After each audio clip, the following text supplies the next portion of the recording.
All right, folks. I guess this is another episode of the Foundry. So we're going to talk a little bit about the big issue recently, and that is 3D printed guns.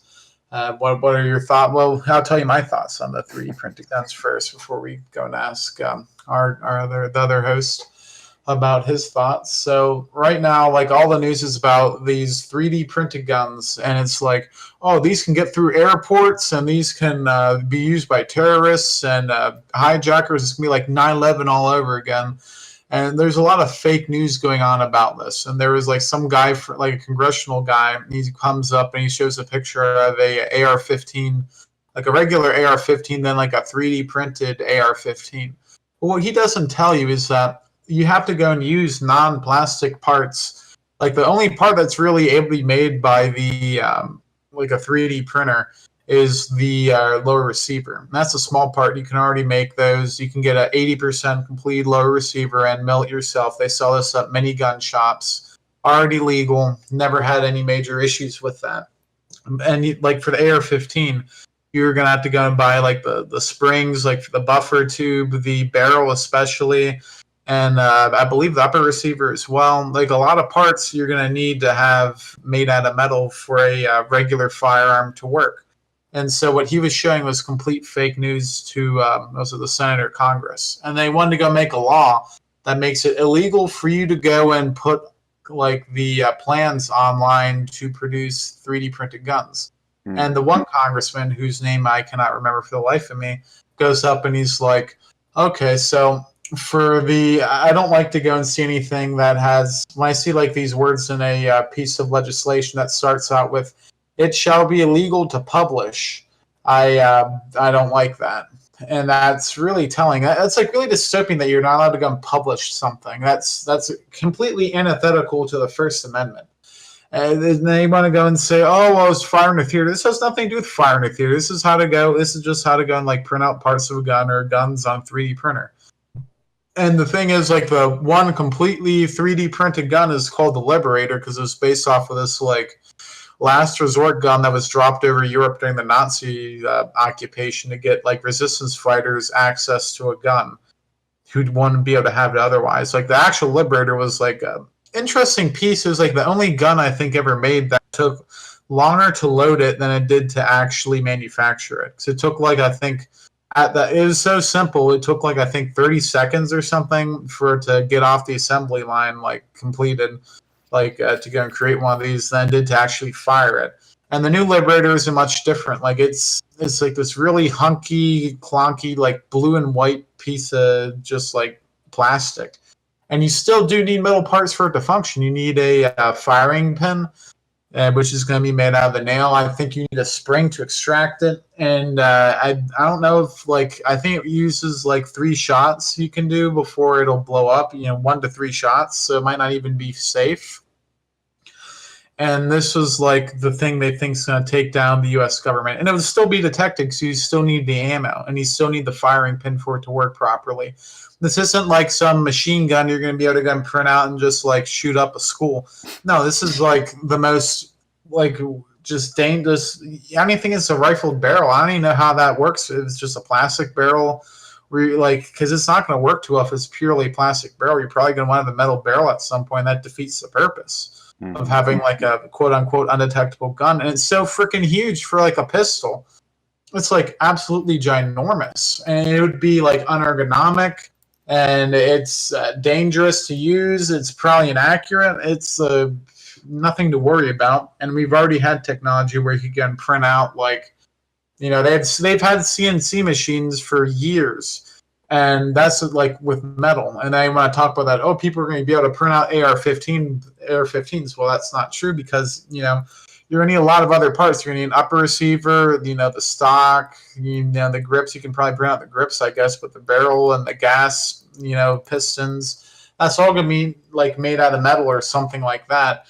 And it's not just like something you're going to be able to go and like, Bob the school shooter who's banned from getting guns is able to go and like print this out. Like, no, like, honestly, like at least for the Liberator, it'd be a lot more simple just to go and buy a crossbow from a store like Walmart, like a compact crossbow. You can buy those without any sort of paperwork. Even felons can buy those in most states. and then use that to go and like shoot one person, be probably a lot more deadly than this Liberator, because I think the Liberator only shoots like 22 caliber bullet. You know, it's just like I've never heard a story of someone killed by a 3D printed Liberator. Right. And that's like there's just a lot of fake news, and it's a lot of scare tactics. So they're trying to go and shove down our throats. These guns are not going to go and like start up a mass like just not gonna be a school shooting with a fucking plastic gun. Yeah, and like now they're trying, but what they're trying to go and do is really dystopian. They want to make it so you can't post, you can't go and like write your own your CAD files and stuff and post them on the internet. You know, there's no other industry that you can't do that. And it's just like they want to go and keep the Second Amendment in like the 1800s, which is BS because the First Amendment has gone significantly farther. Like right now, like guns are pretty much stuck permanently like in this sort of like hundreds, 1950s era with the technology. You can't buy guns online, ship them to your house. You know, you can't do Amazon with it. You can't get like really any gun apps. You can only be semi-automatic for the most part. In some states, you can't even have that, for most guns. You have to like use guns that are basically, glorified like 1900s Mausers is what like they're allowing you to do. In a lot of countries, it's like that. They want to go and keep our right to defend ourselves stuck in the Stone Age while increasing the amount of like police weapons that they have. They get like grenade launchers for your police department, so they have like tanks and drones and all this other crap, and you can't even have your own drone. That you can't even have your own weaponized drone, but the government can go and use those against you. And they have helicopters and all this other crap, and we're kind of stuck in a world that the founders of the country would be really upset about. And that's really disturbing. And this guy, Cody Wilson, he did Defense Distributed. They're the people who invented the 3D printed guns. He's a big free market guy. He's actually like an anarchist, like an ANCAP, from what I understand. Okay, sounds like one of our friends. Yeah, at least he used to. But but like this guy, he's a brilliant guy, and he had other websites. I actually really like that guy. He's got some really interesting ideas, and this sort of concept of print your own gun. That's the founding fathers would be all over that. Because like back then, you could make your own gun because it was pretty simple. You just go and like get the barrel, and most people knew how to work with their hands back then. And these days, you're still, as an American citizen, you are allowed to make your own firearm unless you're like forbidden from owning one. And they already have books out there on how to do it. Like I had this like improvised munitions handbook that you could buy at like a gun store, like a gun show. It's like made by the Army, and they'll teach you how to like do stuff like that. I mean, they're shitty guns. They're like 2 pipes and a steel nail. And that's a shotgun. I would never go and use that because it's dangerous. But so are these 3D printed guns. It's just, I guess, easier to make it. But these aren't even hard to do. Like people used to go and make like just these like steel tube, like these little steel tube shotguns. You could make it from parts from your hardware store, and it was completely legal. And like if you really want to, you could still take like gunsmithing classes. They offer those all the time.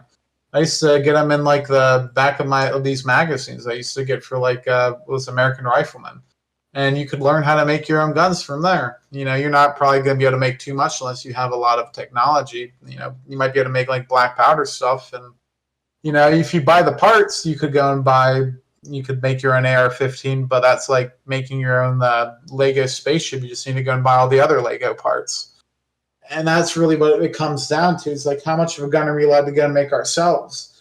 And the people are getting really upset because this kind of, destroys their like gun control ideas. They want to go and forbid everyone from owning guns, but once you have this, people can own guns. My only concern is, once we have this become more mainstream, they're going to try to go after creating ammo. It's going to be years until we figure out a solution to like 3D print ammo. Like we'd have to get something that can like convert the household chemicals into gunpowder and nitrocellulose and all this other stuff, and like get everyone to have metal 3D printers to make the bullets and the cartridges. But I think it could happen at some point, or like figure out how to go and like convert cleaning supplies into explosives for use in the pistols and the primer, like the cartridge and the primer. But that's still way off. Right. Now, again, I don't know entirely a lot about this issue. The only things I know, is that a plastic gun can only fire like maybe 1, 2, 3, 4, in extreme cases 5 shots max if you're lucky, and probably not very accurately, I'd imagine. So I have a devil's advocate side to this issue. But the first thing I will ask is, do you know if that you can download instructions or whatever to make a metal gun, like a normal gun? Because this is about making basically a 3D print gun. But are there instructions? Are you legally allowed to download things to tell you how to make an actual metal gun? Oh yeah, you've been allowed to do that. There was never a law against that, at least in this state. I think in other states they might have different laws. Yeah, you could do that, and there's books you can buy to show you how to do it. Mm-hmm. Like they have stuff and there's books that'll teach you how to go and make like submachine guns. They're like freely available on the internet. They've had them for years. They had this book called The Anarchist Cookbook. I've never downloaded it. This seems like a bunch of hooey nooey stuff you'd find on the dark web. Just probably put you on a database somewhere.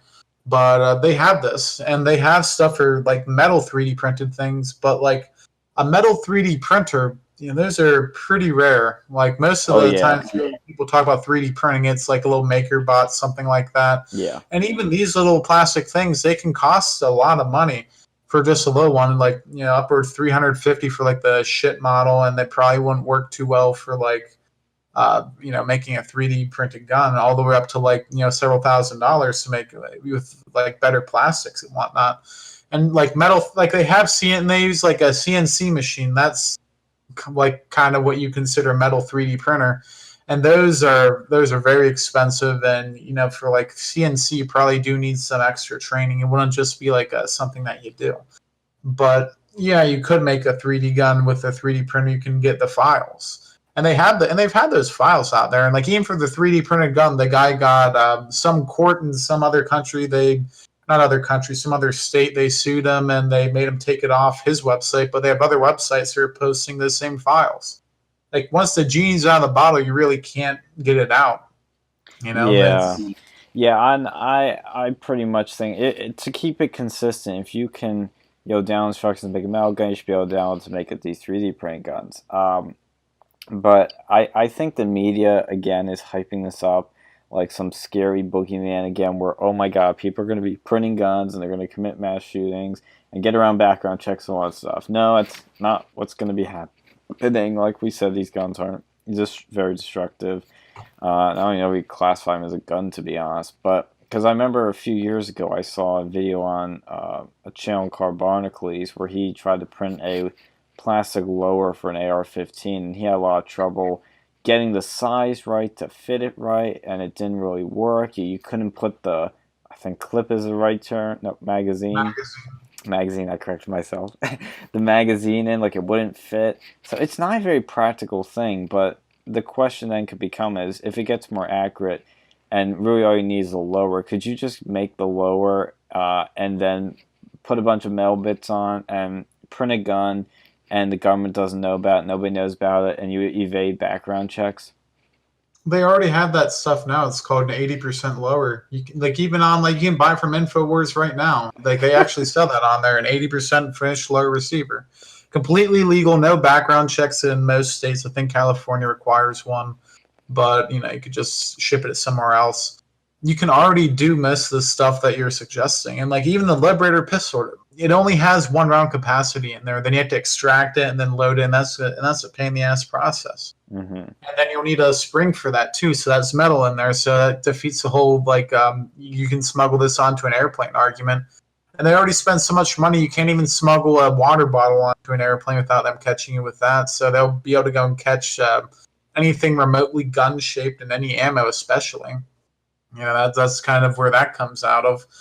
And I guess they could, when metal 3D printers start becoming more economical, but it's not hard to go and if you have any sort of engineering knowledge, you could probably make a gun. If you had the knowledge of how a gun works, you could make one from just memory. Mm-hmm. And how are they really going to stop that? It's not that hard to go make a gun. You just need something. You need the lock stock. You don't really need you don't even need the stock. You just need to go and have the barrel and something to trigger the explosion. So that would be a firing pin and maybe a trigger. Maybe it's just 2 pipes. You slam them together. It really depends, and you can do a lot of these things already. It's just no one really does it, and especially in America, it's already so easy to get a gun. And you see how like oftentimes these background checks don't even work. Look at Parkland. That guy should never been able to get a gun, but he got one completely legally because the system's so jacked up.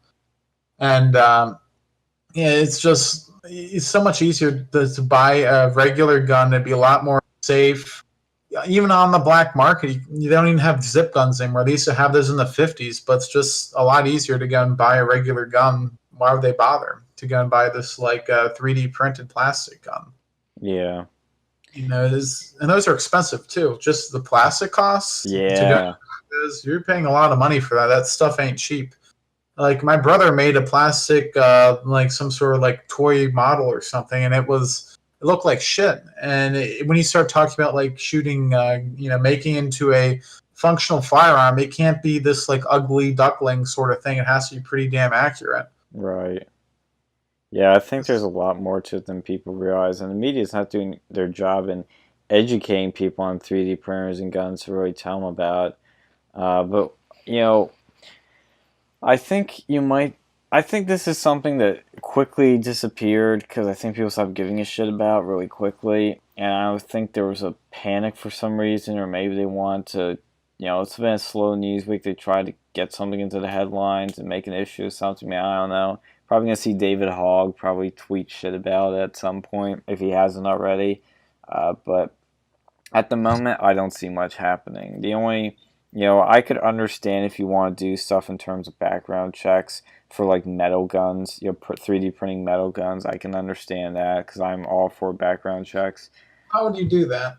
That's the problem. I don't know. You would maybe to own, maybe this may be an extreme case, but maybe to own a metal 3D printer, you might have to get a background check. I mean, I think that's I don't think that's what's going to happen. I wouldn't be necessarily for that. But what I'm saying is, I think a good compromise and a good rational position to have to ensure the safety of society while also ensuring the protection of your rights is to have background checks on guns. Because, like you said, crazy people like the guy from Parkland can get his hands on guns. And if we do have enough background checks, but they're not being enforced, they should be enforced better. I don't know the central problem to it, but I think a lot of it comes down to enforcement. Well, yeah. Well, how are you going to background? Like the only way would be background check anyone who owns a 3D printer, and that's going to be like complete violation of the First and I think Fourth Amendment to even like consider that.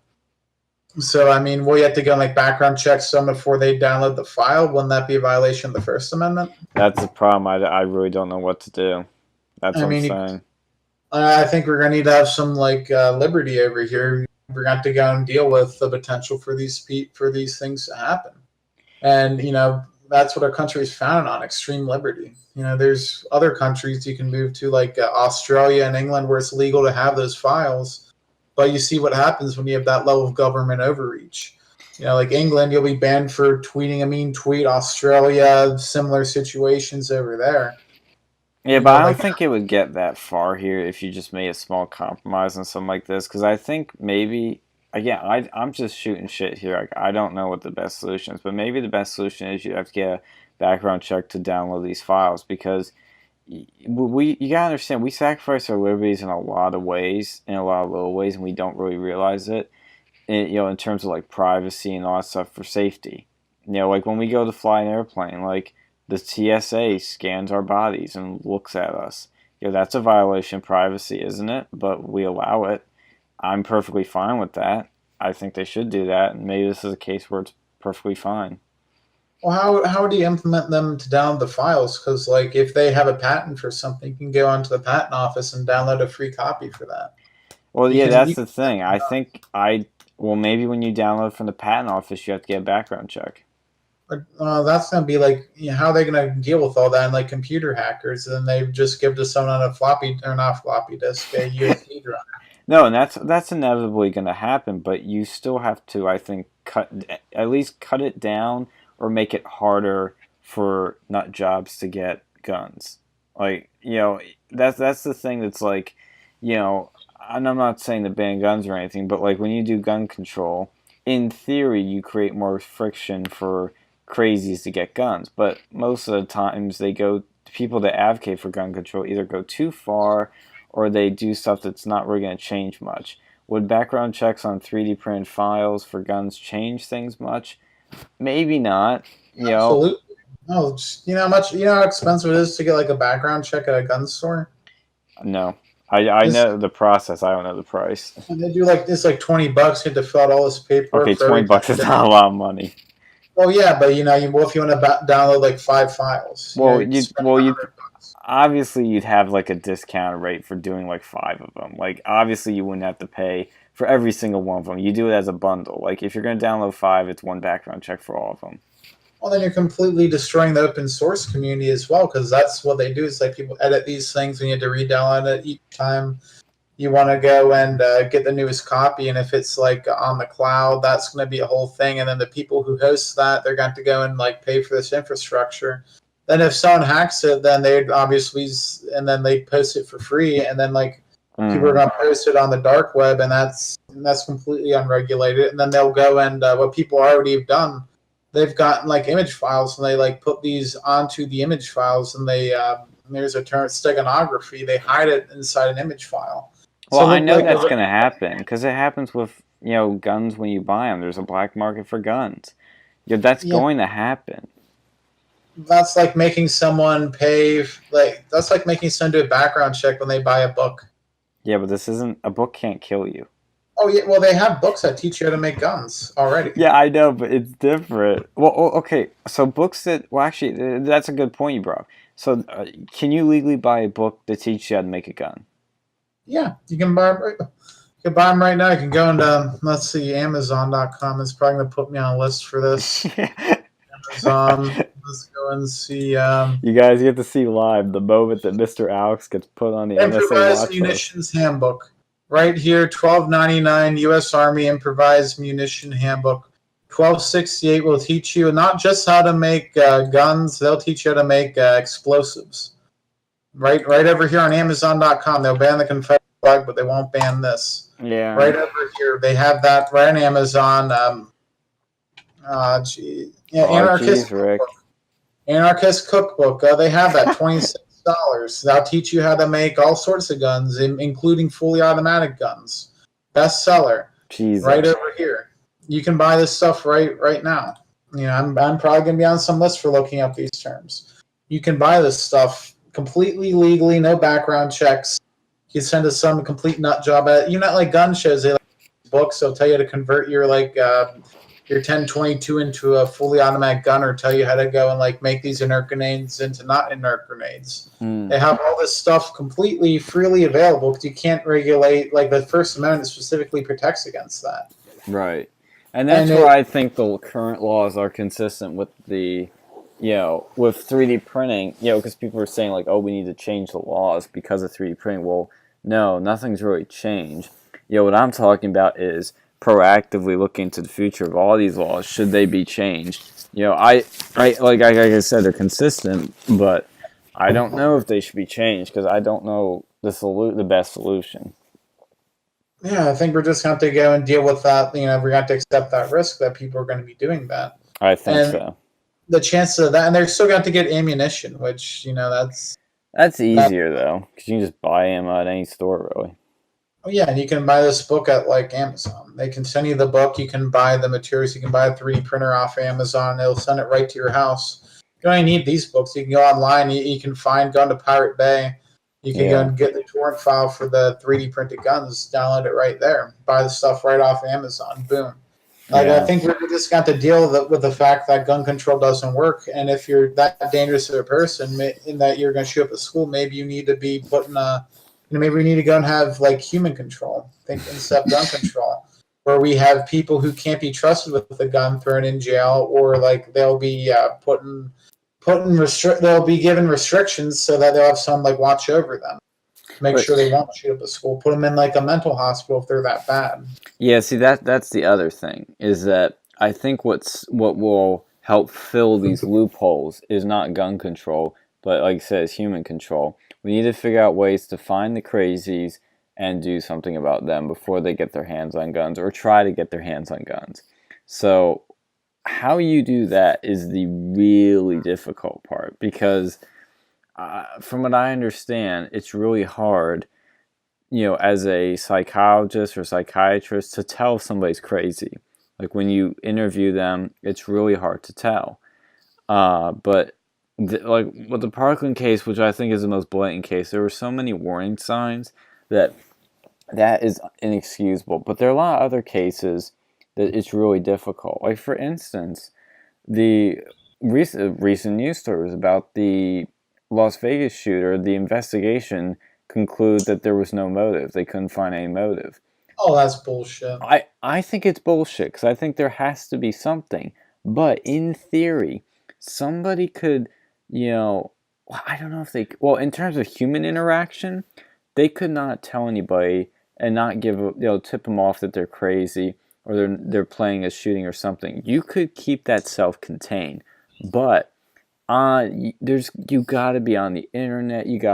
This guy was buying all kinds of guns. That would raise some red flags, I would think, and somebody would notice that in the NSA, because you would have activity online or through purchase history that would raise a red flag. But in terms of human interaction, I think it's really hard to find the crazies, unless it's a blatant thing. Well, here's the thing. Most people who buy lots of guns aren't really even crazy, because you really only need 1 or 2 guns. But this guy had fucking like 30. Well, that's what makes me think that there was another. I think he was an arms dealer, to be honest. I do too. There's no reason why he'd have that much guns to do his shooting. Yeah. Like, you could do all that with, just like 1 or 2 guns. 10 maximum. 10 maximum. And he had like 30. Maximum. Yeah, like there's stuff going on there, and that we're not hearing. We probably won't hear for another 50 years. It'll be like, it's like our generation's JFK case, pretty much. Yeah, and there's a lot of stuff. And like, look at his like wife or girlfriend or whoever it was. It's so weird, yeah. Connections and like the ISIS connections, and there's a lot of really crazy stuff going there. And it's just really kind of juvenile to think that the only reason he did it was because he was crazy and he just snapped, or he didn't like country music. Yeah. There's a lot of really interesting stuff going on with that. Most of these people, like, we need to go and bring the family back involved. Have, like, if the family realizes something's going on, listen to them. They tried with Parkland. There's so many things where people kept trying to get this guy help and get him away from the school. Like, we just got like the psychologist. They refused him help. Just all these. Like, there should have been no way he got in there, but right now our systems are just, all it really does is it screws over the common person who wants to get a gun. If you get on like Prozac, boom, you can't get a gun. You get medical marijuana, boom, you can't get a gun because you're disabled. You're you're a veteran, and someone at the VA has it out for you, boom, you're screwed for the rest of your life. There needs to be ways for you to get your gun rights back on one hand. But they also need to go and take a look at like the crazies, and like if you have a consistent history of like violent tendencies, sociopathic tendencies, where like stuff like that, then yeah, that's fine. Like then you need to go and you need to get help. You shouldn't be allowed to buy a car at that point, so you could turn into a weapon. You shouldn't be allowed to go and buy fertilizer at that point, so you can make it into a bomb. You shouldn't be allowed to buy a lighter, because then you could turn that into you could burn the house down. Yeah. It's not like, you need to, it's a lot more than just guns. They need to, if they're going to go about this, that shouldn't be the only thing that they take away, because it's, they'll find other ways to hurt people. And, 3D printing, it just kind of shows the loopholes in the system. And that's what I love about it. It just destroys gun control. Mm-hmm. And then the only thing left that they have is like ammunition control after this, which that's going to be a lot more interesting. I'm kind of afraid of how they're going to do that. And eventually that'll be solved when we can print out our own, like on the molecular level, like chemicals and stuff, where you can just improvise it yourself. Yeah. Yeah, I could definitely see like them trying to push, I guess you could call it bullet control.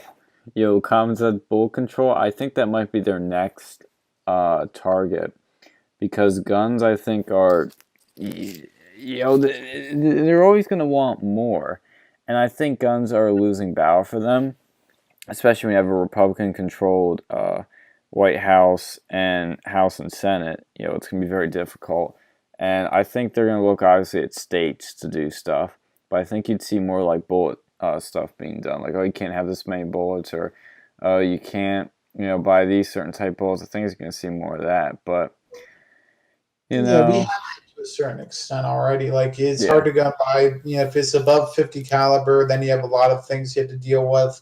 And it really hurts people too, because like there's like anti-armor piercing bullet legislation, which was written in a way that doesn't make any sense. It's like anything that can fire, like it can be fired out of a pistol, which pistol means things that aren't what you'd consider a pistol.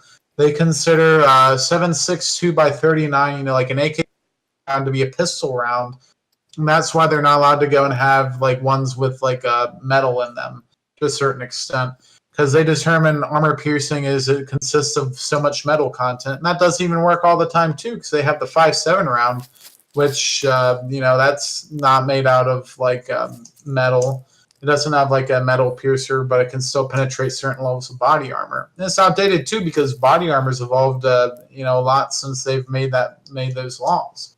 And there's always ways around this. And then like California, they tried to go and do this recently, where you have to go and buy ammo in state, and I think you have to have a background check, and that's not going to work. So you can just go and buy it like the next state ever, but they put a fine for buying it at the next state ever, which I don't know how they can do that, because that is a violation of like the interstate commerce clause, and that would have to be done at the federal government, I'd imagine. But I guess they already did it. And it's California anyway, so it's a shitty place. Yeah. But they're going to go and find somewhere else to go and ruin your day. Yeah. I don't know how they're going to do it, but they'll find another way to make lawful gun owners' lives a pain in the ass, while still allowing people to commit crimes. That's the way that gun control sort of does. It takes away from the law-abiding citizen and gives it to the police and the criminals. Yeah, that's the main problem that I've always had with gun control, is that the argument is like, oh, okay, we're going to, there's going to be less crime with gun control. It's going to stop crime. Well, no, because criminals are still going to get guns no matter what. We'll make it harder for them, maybe a little bit, but there's always going to be a black market for guns. They're always going to get guns that way. And I'm always for background checks and, all that sort of stuff. I don't have any problem with that. Sure, it can be a pain for some people, but, it's a safety measure. Sometimes maybe it can be a little too much, but, I think it's fine the way it is now. Obviously states vary. I think Pennsylvania's not too bad, but in general, the areas with more guns tend to be safer, and especially concealed carry. Because the greatest thing about concealed carry is carriers are some of the safest people in the world, really. They go through extensive background checks, extensive training, which I think is all a good idea, because these people aren't doing stupid shit with their guns, and they aren't stupid people. They're responsible. They're trained to be responsible, just in case. And that keeps society much safer, because I know it's a cliche, but the only way to stop bad guy with a gun is a good guy with a gun. Absolutely, I agree with you. But so just kind of summarize everything that is going down. Like this whole thing with the 3D printing guns being a big issue is just complete fabricated nonsense. It's a forced meme by the media to go and try to generate outrage and to ban things and to make a big deal and to go and blame the Trump administration on an issue that was never there to begin with. It's not a big issue. No one's been killed by a fully 3D printed gun to my knowledge, and if it is, it may have been like one or two people, if that, which I highly doubt. It's probably the person who's firing it, or so. Like a fully 3D printed gun's just like more dangerous to you than the actual bad guy, because of how like just shitty plastic is to actually fire a gun. It's not something to really worry about. It's going to happen, and the only ways to go and stop it would be to go and essentially destroy the First Amendment and turn us into a police state. And like really, and that's a great thing about this, is that like the sort of concept, right now it might not be very, advanced, because we don't have like metal 3D printers, but it's kind of just like opens the way for liberty. So I think that's about it on my end. How about you? Yeah, I just say that as long as it's consistent with the current laws, I don't think there's anything to be outraged over. The media's blowing out of proportion. I don't think most people are going to 3D print guns. It's a difficult process. But if 3D print laws are consistent with current laws, I'm fine with that. Should we change those laws? Maybe, but I don't think it's going to do much good. And like I said before, I want to make very clear I'm for background checks, but at the same time, I think as I've learned through this discussion, and because I came with an open mind pretty much, that I think trying to do gun control and 3D printing guns is going to be pretty fruitful. You're not going to stop anything. I don't think it's good at all. All right. Well, with that being said, we'll see you on the next installment of the Foundry. See you around. See ya.